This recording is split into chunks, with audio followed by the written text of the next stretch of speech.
I meant to bring a holy card. You all know what holy cards are in the Catholic Church?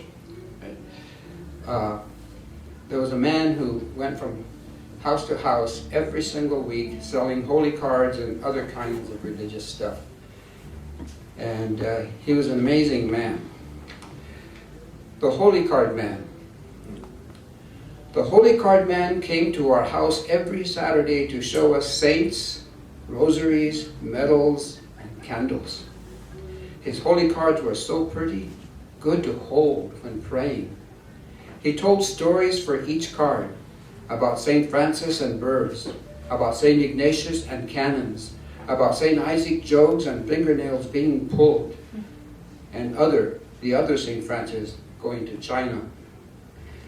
And then about St. Christopher, who carried the baby Jesus across a river in the cold of winter. He had him on his shoulders.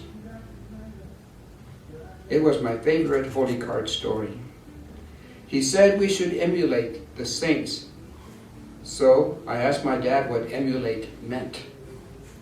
I don't know why my grandma got so mad, but she did when I carried my baby brother across the ditch on my shoulders to emulate St. Christopher. She told the Holy Card Man not to tell me no more stories about saints on his holy cards.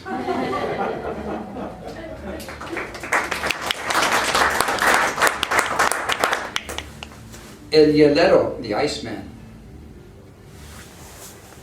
El Hielero delivered blocks of ice to our house every Thursday morning at 11 o'clock. He had big muscles which bulged when he carried the blocks with hooks. Young, not married, Moses his name, worked for his uncle Mr. Abraham, who owned the ice house 2 blocks away. We had an ice box with 2 doors on top where the ice would fit, kept meat and milk and other things cold in the compartment beneath. My teenage sister and my 2 cousins knew what time he came, so they got real clean, put on perfume, waited for him to come so they could see his muscles when he carried each block with the big hooks. One day Moses said, he skipped the whole stanza. Then they ran to Marion's house, then to Corina's to see him deliver there. One day Moses said, "You girls must be rich to live in 3 houses. I think I will marry all of you. Then I won't have to deliver rice for my uncle no more."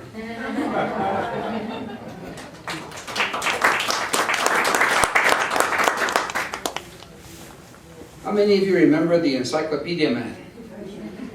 Oh yeah, we all got that visit. El hombre de enciclopedias. El hombre de enciclopedias came to our house when I started the 10th grade. He promised my mom, my dad, and my grandma that I would end up being un profesor at the university if they bought a set of encyclopedias. They believed him and paid for them every month for 3 years when I would finish high school and be ready to go to college. He showed them a beautiful bookcase that would come with them for free, and he told them to keep them in the front room so people could see and say how much they thought of the future for their kids. When I saw the books, I couldn't keep my eyes from them. So when El hombre de enciclopedias left, I started opening the books and read wherever there was a picture or something. By the time I graduated, I had read the whole bunch of books and used them for lots of book reports in English and history and biology and other things. People used to come to our house and see the books, see me reading, and say how much my dad and my mom and my grandma cared about my future, said they were lucky I was smart, but they didn't know that it was the books that made me smart. And you know what? Years later, my dad saw El hombre de enciclopedias in Joe's bar and said that I had become a doctor of philosophy and was a professor at the university. El hombre de enciclopedias didn't remember nothing about him or what he said to them about me becoming un profesor at the university.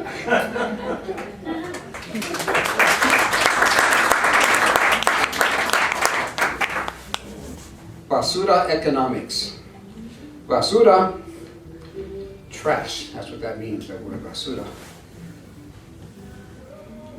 The basura pickers came every Wednesday, so we had to put the basura in 2 cans, one for dry and one for slop. Dry going to the landfill, slop going to Mr. Villanueva's pigs. He never had to pay to buy food for his pigs. He was happy about that. But one day, Celso, who delivered the slop to Mr. Villanueva and who was studying economics in school, got the idea that the neighbors should charge Mr. Villanueva a fee for their slop. So the neighbors took his advice. Mr. Villanueva got real mad, decided to pass the increase on to Ben at the butcher shop, and Ben, getting angry, passed it on to the customers, who got mad at Ben, but mostly at Celso's basura economics.